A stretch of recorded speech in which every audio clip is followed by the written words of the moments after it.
subsídios. Meus queridos irmãos, eu quero complementá-los com a paz do Senhor Jesus. Eu sou o pastor Edivaldo Pereira e você está no canal Rascunho DVD. Nesta oportunidade estaremos comentando a lição de número 2, lição da classe dos jovens. Jovens estão estudando o padrão bíblico da vida cristã, né? O padrão bíblico para a vida cristã, caminhando segundo as Escrituras, os ensinos das Sagradas Escrituras, tá certo?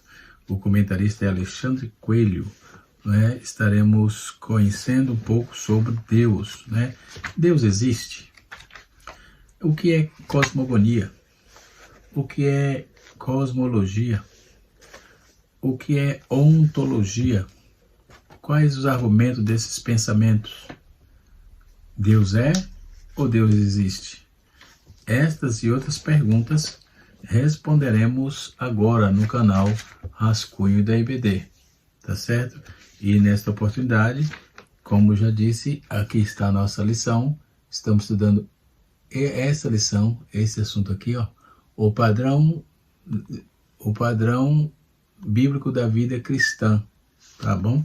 É o assunto que estamos estudando e a lição de número 2 fala sobre a realidade do Deus da Bíblia, né? Então aqui tem os objetivos, que é a existência de Deus, compreender a existência de Deus, conhecer algumas ideias a respeito sobre Deus, principalmente algumas ideias que se tem negativas acerca disso e as positivas, né? E conscientizar de que Deus é amor e justiça. Eu sempre falo que não existe justiça, não existe amor de Deus se não estiver atrelado à justiça. Sempre, e assim será, né? Então tem a origem da ideia de Deus, né? Todos os homens têm conhecimento de Deus, isto é, temos a convicção de que Ele existe, de ser um ser de quem somos dependentes, né? E perante quem somos responsável pelo qual, perante quem somos responsáveis, né? Qual é a fonte de tal convicção? Em outros termos, por exemplo, qual é a origem da ideia de Deus, né? Nós temos aqui um material, tem outros, mas eu uso sempre esse em algumas coisas. A origem de Javé. Cadê? Eu tinha até separado ele aqui em algum lugar, não sei se está aqui. Está aqui, ó. É muito bom conhecermos, porque nos traz uns vislumbres bastante abrangente, muito abrangente com respeito a isso. Thomas Humer, Origem de Javé, o Deus de Israel e o seu nome. Um excelente livro para conhecermos a fundo, tanto de forma acadêmica e à luz da Bíblia, tá certo? Vamos lá. Primeiro, nós vamos ver que essas perguntas têm se apresentado 3 respostas. Primeiro, que ela é inata. Por que ela é inata? Segunda, ela é uma educação, uma dedução da razão. Terceiro, é uma conclusão alcançada por um processo generalizado. Terceiro, é que ela aponta para uma relação supernatural, né? Preservando o meio da tradição. Então, o que é o conhecimento inato? O que é isso? Eu até coloquei aqui no meu rascunho sobre essa questão, trazendo sobre o conhecimento de Deus inato, né? O que significa isso? Podemos ver que inato se entende que ele se deve pela constituição como seres sensitivos, no caso, racionais e morais. Ele propõe o conhecimento, por exemplo, de fundamento na experiência ao conhecimento obtido por instrução, né? Por exemplo, ab extra, no que está escrito aqui. E é o conhecimento adquirido por um processo de pesquisa e raciocínio, né? Quando é nato é que já nasce, quando é inato é que vem de fora, tá certo? Então pode-se duvidar de que haja tal conhecimento, ou seja, que a alma é de tal forma constituída que percebe-se aí imediatamente a sua própria percepção que determinadas coisas são verídicas, elas não carecem de prova. O ser humano não é informado nem instruído de que as coisas assim percebidas são verídicas. Essas percepções imediatas se chamam de intuições, aliás, que são verdades primárias acerca da crença, conhecimentos ou ideias inatos, né? Então, contanto, entendemos que vamos entender que a designação de maior importância é a doutrina do conhecimento inato ou das verdades intuitivas. Não implica aí na crença que a criança nasça, aliás, e conheça o seu exercício consequentemente, né? E as suas consequências em sua mente. Visto que o conhecimento é uma forma ou estado de inteligência, visto que é esse um estado de consciência, o conhecimento, no sentido do ato de conhecer, deve ser uma matéria da consciência. Portanto, diz que não pode ser inato. O recém-nascido não tem convicção concisa da existência de Deus, né? Então, por isso que ele vem de fora. Assim, quando nasce, ele aprende sobre Deus. Por isso que é inato. O termo conhecimento, porém, às vezes é usado aí no sentido passivo.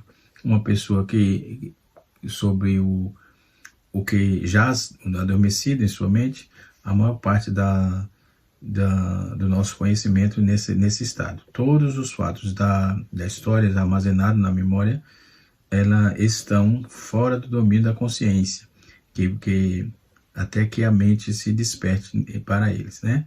E assim sucessivamente. Então, nós quando vamos trabalhar essa questão desse conhecimento, Deus é cognoscível, incognoscível e tal, e assim sucessivamente. Lembrando a vocês aqui do canal, que no canal Rascunho Teológico eu tenho alguns vídeos sobre a existência de Deus, sobre a teontologia propriamente dita, e o assunto foi um pouco longo porque eu gravei 3 vídeos sobre o assunto, e com certeza eu vou deixar na descrição do vídeo, você acessa lá que com certeza você vai ter bastante conhecimento com respeito a isso. A prova de um conhecimento de que Deus é inato, né? Então temos aqui a prova de forma sobeja, tá certo? Mas a lição, ela vem trazendo o assunto e ela já vai direto ao ponto quando ela fala da existência de Deus. O tópico de número 1 diz assim: Deus, sua existência. Deus existe? A fé cristã baseia-se na certeza da existência de Deus. A Bíblia diz em Gênesis capítulo 1, verso 1, deixa claro, que não somente a existência dele, mas também igualmente o seu poder e a sua iniciativa por meio do ato da criação, quando nem ao mesmo tempo ainda contado no princípio. Deus criou os céus e a terra e tudo que vemos e temos no começo, tá certo? O salmista no Salmo 119, que é a leitura, texto bíblico que o comentarista deixou aqui, da classe dos jovens, diz assim: o céu se manifesta a glória de Deus e o firmamento anuncia as obras das suas mãos. Um dia faz declaração a outro dia e uma noite mostra a sabedoria a outra noite. Sem linguagem, sem fala, ouvem-se a sua voz, as suas vozes, né? Toda a extensão da terra e as suas palavras até o fim do mundo, nelas pôs uma tenda para o sol. Primeira, em Romanos capítulo 1, verso de número 18 a 20, está escrito: porque do sol se manifesta a ira de Deus sobre toda a impiedade e justiça dos homens que detêm a verdade e a injustiça. Porquanto o que de Deus se pode conhecer, nele se manifesta, porque Deus lhe manifestou. Porque as suas coisas visíveis, desde a criação do mundo, tanto o seu eterno poder como a sua divindade, se entende claramente que vêm as coisas que estão criadas, para que eles fiquem inexcusáveis, né? Então, podemos ver dentro da leitura. E a revelação, nós temos uma revelação geral acerca de Deus, né? Também quero recomendar que vocês, se puderem, adquirir o livro de apoio. Ele tem alguns adjetivos a mais relacionados à lição. Ele é um pouco mais completo, tá? Então, todas as religiões do mundo, por exemplo, elas costumam ser divididas em religiões politeístas e monoteístas, certo? Enquanto que há também uma pluralidade de deuses somente um espaço para um único Deus, né? O cristianismo é a essência por uma fé monoteísta. A essência do cristianismo é, por essência, uma fé monoteísta. A existência de um único Deus tem em três pessoas, ou um dos pilares do cristianismo. A partir dessa premissa, tudo que veremos na sequência depende do entendimento de que Deus existe, que Ele criou todas as coisas, que Ele revelou a nós toda a sua vontade. Deus é quem dá a origem à vida, a todas as coisas, organiza o mundo e tudo o que nele há. Então, Ele também é responsável pela criação do homem e da mulher. Deus se revela de forma específica, revelando seu caráter, sua essência, sua vontade à humanidade. E nos apresenta em sua palavra o plano de salvação. Acerca desse Deus e de sua revelação estudaremos neste capítulo, tá certo? O capítulo, ou seja, o tópico de número 1, que fala sobre a existência de Deus. A fé cristã se baseia dentro desse contexto, e podemos observar dentro disso. Tudo que teve no começo, isso se deu pela vontade de Deus. Nada surgiu do acaso ou do nada, pois o nada cria. O nada cria, tá certo? O comentarista ele sai falando sobre uma parte de uma estrofe de um hino de Oséias de Paula, quando ele fala assim: Deus grandioso ser, jamais criado, princípio e fim, não delimita a tua história. Excelso Espírito Supremo iluminado, Pai excelente, santo e puro em sua áurea glória. Como explicar-te a criatura que é tão breve, que escrutastes na poeira esquecida, mas adorar-te é o que se pode, é o que se deve, na gratidão de quem do nada deste a vida. Tá certo? De quem do nada deste a vida. Realmente é uma frase muito forte, consistente, e tem uma base deísta muito forte, né? Então esse debate é importante, pois da existência de Deus, decorrente de outros temas, como a revelação de seu plano, sua criação, sua vontade, os últimos dias da humanidade na Terra, se Deus não existe, então não há de que falar uma revelação. Eu parto do pressuposto de que tem a existência de Deus e o ser de Deus, que é a teontologia propriamente dita. Então eu passo, Deus é, ponto. Deus é santo, puro, justo, imaculado, Deus é tudo isso, E assim sucessivamente. Então isso não anula a sua existência de jeito nenhum, e nem o seu ser anula.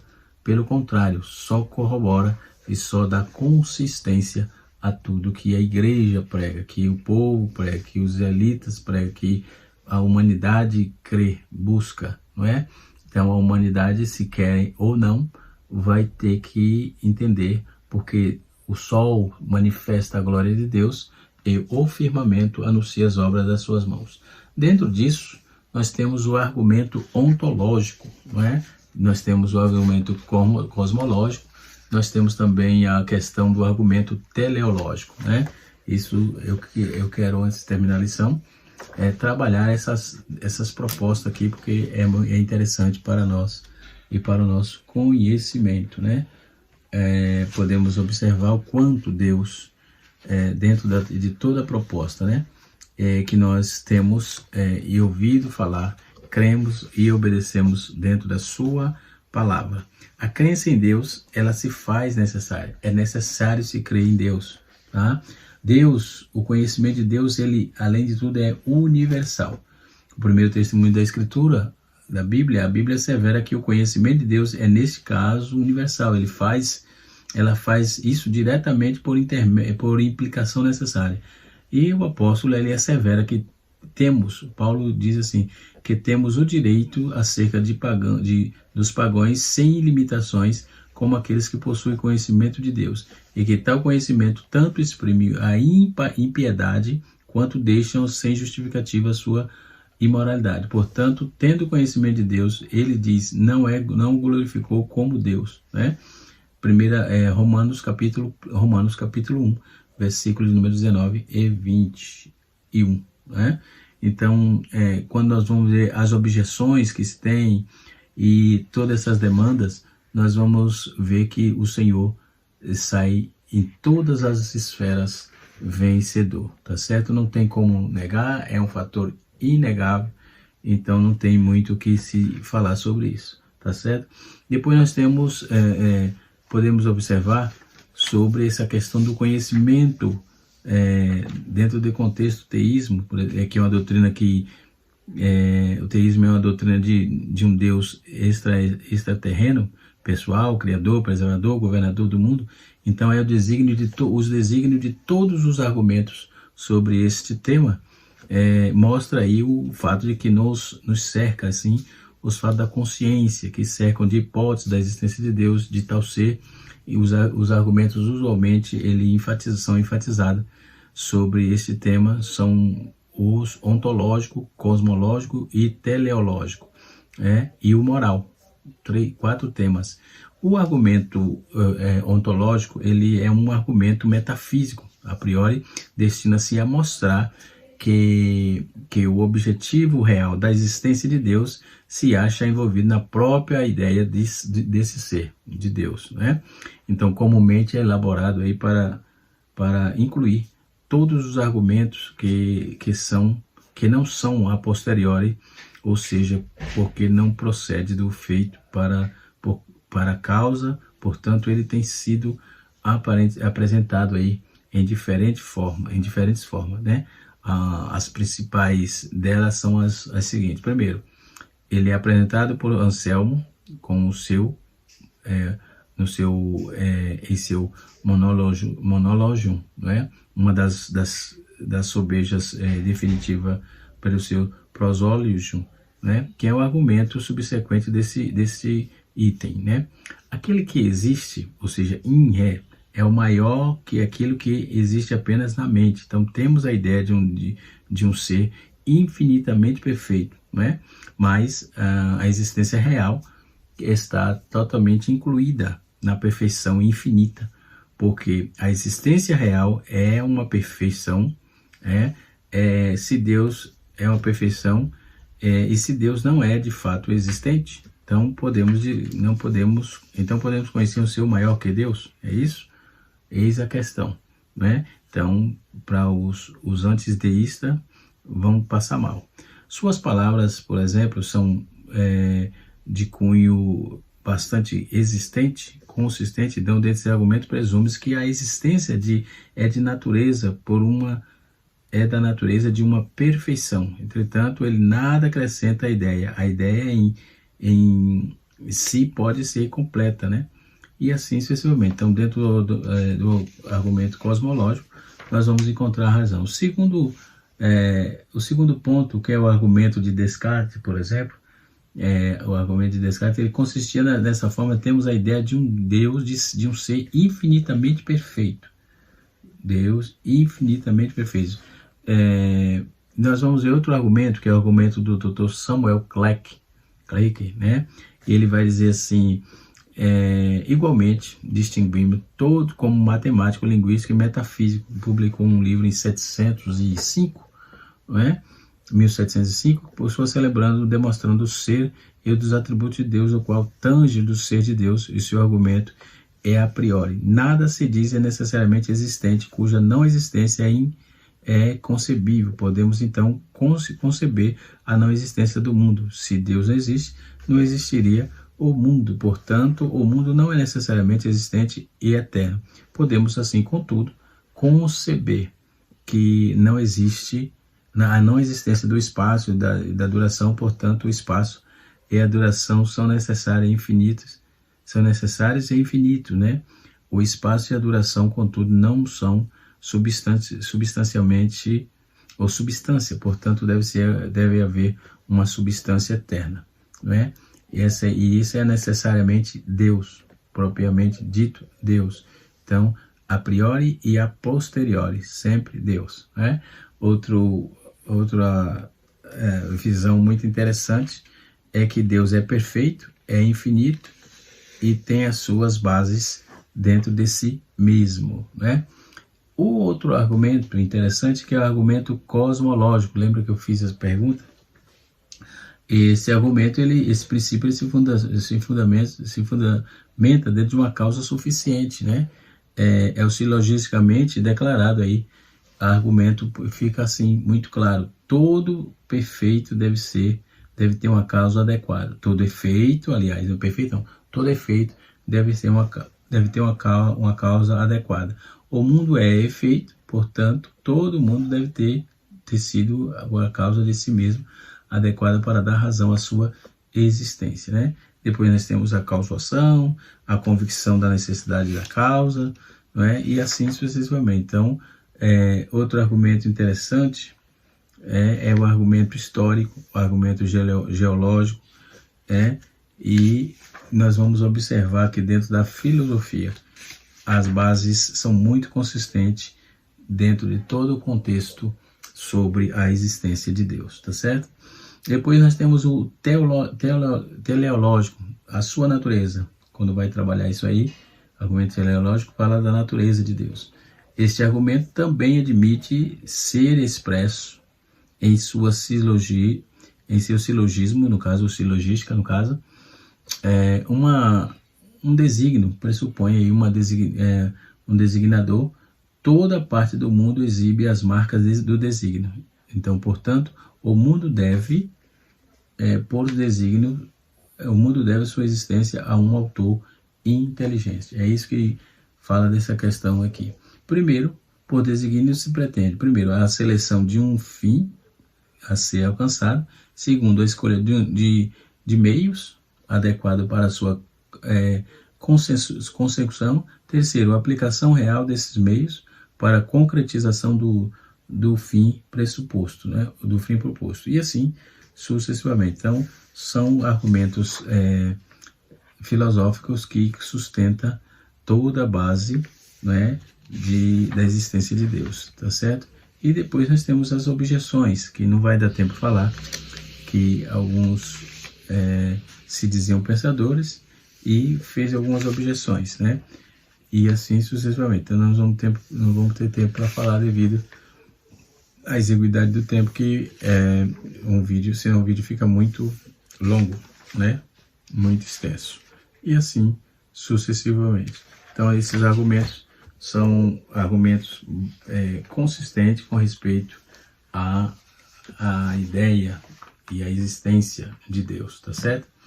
O best-selling de Richard Dark e Daniel Goleman, Sam Harris, ele parte do princípio de que a ciência em geral, a ciência evolucionista em particular, tornaram desnecessária e obsoleta a crença em Deus. Dark, por exemplo, fez a famosa afirmação de que, embora antes de Dark o ateísmo possa ter sido embasado pela lógica de Darwin, tornou-se possível que um ateu intelectualmente realizado, né? Ele vai além, defende que é impossível ser um pensador científico sério e nutrir crenças religiosas, né? Então, uma coisa inclui a outra. Então, para fundamentar essa tese dele, ele observa que há um estudo em 1998 que mostrou apenas cerca de 7% dos cientistas americanos da Academia Nacional de Ciências acreditam em Deus pessoal. Isso prova que quanto mais a inteligência racional e cientificamente orientada alguém for menos capaz de crer em Deus, né? Nós vamos ver, tal fato deve se chamar a atenção, pois dos ambientes acadêmicos saem as grandes lideranças mundiais que posteriormente insistirão em desacreditar a Deus, a sua palavra e a veracidade da fé cristã. Tenhamos cuidado com isso, né? Depois nós vemos uma relação específica, né? É o homem comum, né? Ainda que esteja sob efeito do pecado, não está aí isento de reconhecer que há um Deus que opera todas as coisas em sua santa, boa vontade, e é seu amor e a sua justiça, né? Então isso é impossível ilustrar dentro desse contexto, né? É impossível ilustrar o fato da observado dos casos da ilha de Malta, por exemplo, por onde Paulo e os demais prisioneiros náufragos foram levados por Deus para que aquecesse do frio. Então os navios da ilha, chamado por Lucas de bárbaros, acenderam aí uma grande fogueira para os náufragos, né? Por causa do frio e da chuva. Paulo recolhe algumas vides, né? Algumas cobras, e ele é picado por uma delas venenosas, motivo pelo qual os habitantes da ilha concluem: certamente este homem é homicida, visto que, como escapando do mar, a justiça não o deixa viver. Né? Nós vamos ver isso em Atos, capítulo de número 28, versículo de número 4. Né? E assim sucessivamente. Então, podemos ver isso dentro de toda a sua base, e podemos observar tudo isso aí, tá certo? Nós, na nossa revista, nós temos aí, dando sequência à leitura, ao comentário aqui, nós vamos ver, aqui o comentarista usou o Stanley Orton, né, uma doutrina de 1996, eu tenho esse material aqui, né, deixa eu ver onde está aqui, está em algum lugar aqui, mas nós temos esse material, eu uso sempre, né, e assim sucessivamente, podemos observar dentro desse contexto. O segundo tópico fala sobre a ideia acerca da pessoa de Deus. Nós temos o ateísmo, que a história da humanidade é possível, na história da humanidade é possível ver que é uma divisão entre aqueles que creem em Deus, que Deus existe, que todas as coisas, e os que não acreditam em sua existência e nem no seu poder. A estes que não creem, denominamos de ateus, né? As pessoas que discordam de seus pensamentos e ações da existência do ser poderoso, o Supremo, que fez todas as coisas, né? E que intervém na história. Essa ideia de que não há Deus não é recente, né? Vamos ver isso no Salmo 53, verso 1, que mostra a seguinte verdade: diz o nécio no seu coração, não há Deus. A negação da existência de Deus, do eterno, conforme começa, aliás, no íntimo do homem, de maneira velada. A ideia da ausência divina é como uma semente, né, que está em fase de germinação. Depois, o fruto dessa semente, dessa negação intelectual, alcança as ações da pessoa, que é demonstrado aí pelo salmista no mesmo versículo aí: tem se corrompido aí, tem cometido abominável iniquidade, né? Depois nós temos o panteísmo, que tem a ideia de... O panteísmo é a ideia de que mostra tudo, mostra Deus como sendo um participante da obra criada, né? Ou seja, Deus é tudo e tudo é Deus, e não é bem assim, né? Para o panteísta, por exemplo, o Senhor é tudo e tudo é Ele. A Bíblia diz que Deus fez todas as coisas, e a Bíblia também diz que Deus, como Criador, utiliza a criação para mostrar um pouco do seu poder, e os céus manifestam a glória de Deus, e o firmamento anuncia as obras de suas mãos. Então o salmista deixa claro que a criação e o seu Criador possuem uma conexão, mas não se mistura, né? Possuem a conexão, mas não se mistura. Da mesma forma que uma pintura não é o pintor, né? E sim uma obra deste pintor, uma obra do pintor. É a mesma coisa. Difere-se do ateu. E o panteísta acredita que Deus se misturou com a sua criação, e desta forma os elementos da natureza e do universo são Deus também. Depois nós temos o deísmo, né? O deísmo se baseia na perspectiva de que Deus criou todas as coisas, sendo Ele todo-poderoso. Entretanto, esse Deus não limitou-se à criação, ao mundo e aos homens, mas não interfere na história, deixando, portanto, as criaturas viverem a sua própria sorte de acordo com seu próprio entendimento, né? A partir dessa visão, os homens têm liberdade para fazer o que desejarem, pois para eles Deus não intervirá na história e nem nas ações dessas pessoas. A intervenção divina não existe para o deísmo, pois Deus não se importa mais com a sua criação. Já bastaria ter criado o mundo e os homens, né? Depois nós temos o teísmo, né? Teísmo é apresentado aí, esse teísmo é a perspectiva de que Deus existe, criou todas as coisas e que se envolve diretamente com a sua criação. Então, enquanto que no deísmo Deus não intervém em nada, no teísmo Deus está presente em tudo, atuando de forma direta na história, revelando a sua vontade, tá certo? E assim sucessivamente. Nós vamos ficar por aqui. O assunto é vasto, nós temos informações muito objetivas dentro desse contexto, observando aqui a lição que esse tópico só tem dois. Essa lição só tem dois tópicos: a realidade do Deus da Bíblia. Deus abençoe a todos. Canal Rascunho DVD, ensinando para transformar vidas.